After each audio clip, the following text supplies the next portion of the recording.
What up, Crosspoint students? My name is Terrell, and I'm the student pastor at our MJ campus. Hey, I got a question for you. What would you do if you were the smartest person alive? Not just straight A smart. I'm talking super power smart.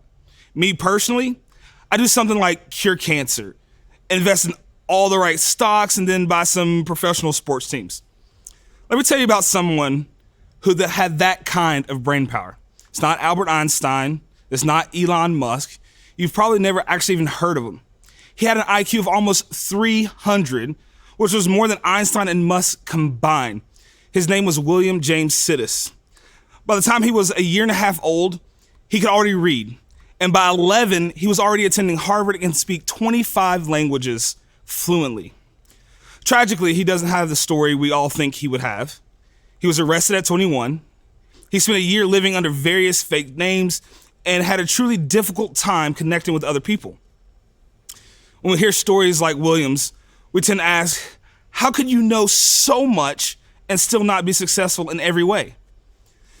In this made up perfect version of ourselves, shouldn't we be able to know what makes us happy, or what to do in the next relationship, or how to fix our family, or even go pro in just about anything we want? The big question is this: why doesn't being smart fix everything? See, with almost every problem we face in life, or in every negative feeling we experience, we often think that if we could just know what to do, we would do it. However, there's one thing that separates the pros from the amateurs, the people who experience real peace, who live great stories, who lean into the most important relationships, have developed the one thing that makes you better at everything.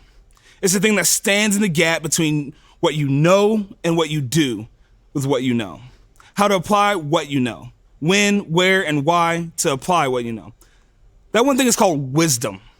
We spend a lot of time trying to develop our IQ, or intelligence quotient, but what we need to be developing is our WQ, or wisdom quotient, which is basically how much wisdom you have. See, knowing a lot of things is cool and all, but if you don't do anything with what you know, if your life doesn't get better or you don't make people's lives better around you, is it really helpful? Let's do an activity. If you have a coin, pull it out. Let's say this coin represents what we're talking about. On one side is IQ, intelligence. On the other side is WQ, wisdom. Sometimes there are two sides. For example, let's say that your friend is saying something sarcastic or taking a light jab at you. You may have plenty of IQ to come back with a clever, witty, or even hurtful response. But if you flip the coin to the other side, sometimes WQ tells you to keep those comments, as clever and as witty as they may be, to yourself. Or you disagree with your mom about something. Your IQ is telling you all the reasons why you're right. She's wrong, and you should give her a piece of your mind. But if you flip the coin over, WQ tells you to treat her with respect and honor because she's your mom. One last example. Let's say that you're around some younger kids.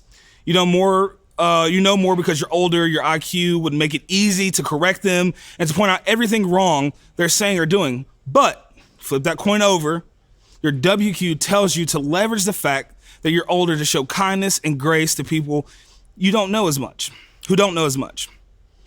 You see how that works? WQ is always greater than IQ. Not to shame anyone, but you probably could name a few pros in any field that were really talented or really rich or really smart, but their story hasn't turned out so great.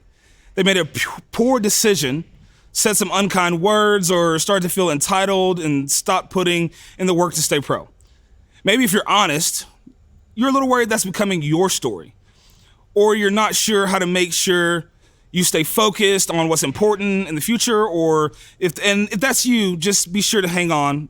This series is going to teach you a lot of what you need to know. Where the difference between IQ and WQ is often on full display is social media. You've seen plenty of people say some very complicated, maybe sometimes even smart things in some very unwise ways.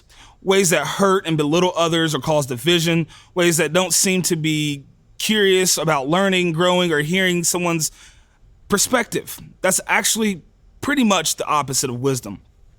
Wisdom, on the other hand, knows that it doesn't know everything. Wisdom is humble and eager to learn. Wisdom is curious about the struggles of others and what it's like on the other side of you.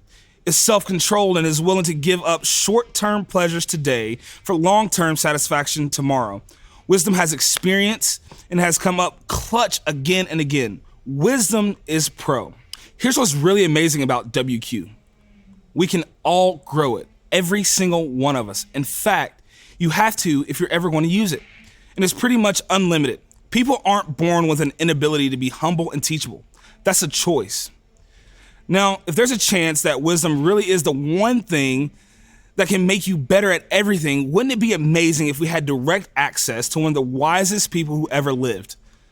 The person who lots of people believe was the wisest person besides Jesus. And we actually do. We learn from the authors of the Bible that a man named Solomon is one of the wisest people to ever live. Not only that, but he intentionally recorded his most important observations on life in multiple documents, one of which is called Proverbs. It's important to note that Solomon was an incredibly successful person too. He was one of the wealthiest kings to ever live. In fact, his wealth back in the day would be about $2 trillion today. In short, anything he wanted was his. In Proverbs, we got to learn from someone who is wise and whose wisdom led to having a lot of success in life. His story is far more complex than that, but it's a great place to start as we understand who we're learning from.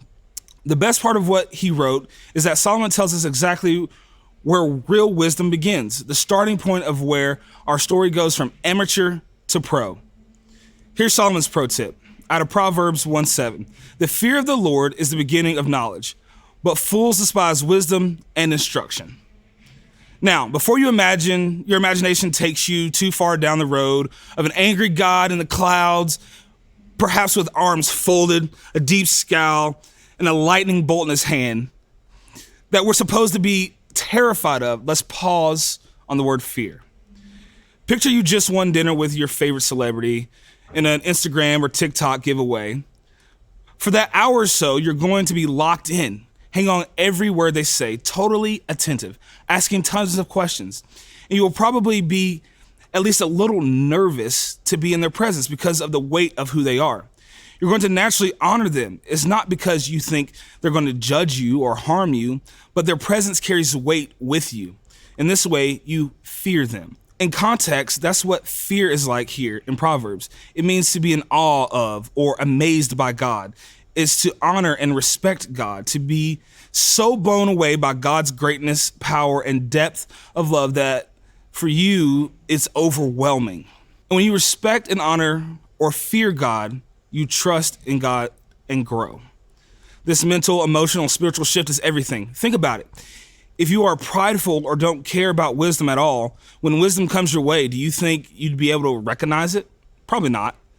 The beginning of wisdom takes being humble enough and aware enough to first acknowledge that you don't know everything, that your gut isn't always right, and that your feelings may sometimes lead you astray, that you need help and guidance from the one who loved and created you. That's the beginning of wisdom, according to Solomon. It's the start of the journey to turning pro in the most important areas of your life. Here's the thing. Wisdom is all about perspective, and perspective is gained over time. That's why we might picture someone older when we think about someone who's wiser. We could go through life experience all sorts of things, but gaining wisdom from those experiences takes intentionality and work. It's not just more experiences that makes you wiser. It's evaluated experiences. It's being curious about why you do what you do and what you could do differently next time. So I'm gonna tell you a story about a time that I was at Georgia Tech. We were standing in line, we were at a football camp, and we were all joking around that we were gonna pull the fire alarm. So it's my turn to joke around, and what do? I go act like I'm gonna pull it, and my pinky gets caught, and boom, I actually pulled the fire alarm. You know, I had enough intelligence to know you're not supposed to pull a fire alarm when there's no fire. But remember that wisdom is the difference between what you know and what you do. I didn't have enough wisdom that day to not be goofing off.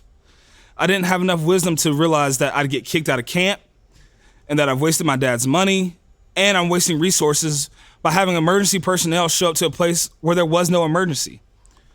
Wisdom would have prevented me from making that mistake. Wisdom is the one thing that can make you better at everything. When wisdom is applied to any area of your life, it has the potential to make it better. It's not that your circumstances or situations suddenly change, but wisdom will help you make better choices, avoid some mistakes, and help you determine what is truly best. There are a couple of steps we can all take in connection to what we're talking about today. Even if you're still deciding what you believe about God, I think you'd agree that there's someone wise out there that can help you know what to do next with what you know. Someone like your small group leader. Often these people are at least one stage ahead of you. They've been where you want to go. You can learn from either their successes or their mistakes. They might seem pro in some areas of life that we desire to grow in. This doesn't mean they're better or even smarter than us, but they do have more wisdom. Maybe it's a college student who can give you some perspective on what matters most in high school. Or it's a teacher or a coach who can help you focus on what will enable you to break through to the next level in your sport. Or it's a counselor who can help you navigate what you're feeling and experiencing. Maybe it's your small group leader who can relate to the struggles and questions you have in your faith. So if you want to go pro in more areas of our lives, what can we do now? Here are a couple of ideas or steps you can take in the right way. Intentionally meeting with a trusted adult who has little more wisdom than you in areas of life that's important to you. Better yet, meet with them regularly if you can, and go prepared with questions to ask so that you're ready to be a great listener. You might just wind up seeing God's wisdom in their advice. Look to the Bible to discover more of what God says is best. You can do this by trying to cultivate a habit of reading the Bible regularly. Proverbs, which this whole series is based on, is a great place to start. It's all about wisdom, and it's 30 chapters long, so you can read one chapter a day for a month. Maybe grab a friend or some people in your small group and you guys can all do it together. At the end of the day, here's why all of this should be really encouraging, as overwhelming as it may seem for some of us. Just imagine if wisdom really is the one thing that can make you better at everything. Imagine if you could start taking steps now daily to grow in wisdom. This might mean that by taking this seriously in high school or middle school, you're setting yourself up for more of what's best in life in the future. When you head to your groups, think about this question. Who is the wisest person you know, and what makes them wise? God, I thank you for the wisdom that you give us. I pray that we can grow in it. We thank you. Amen.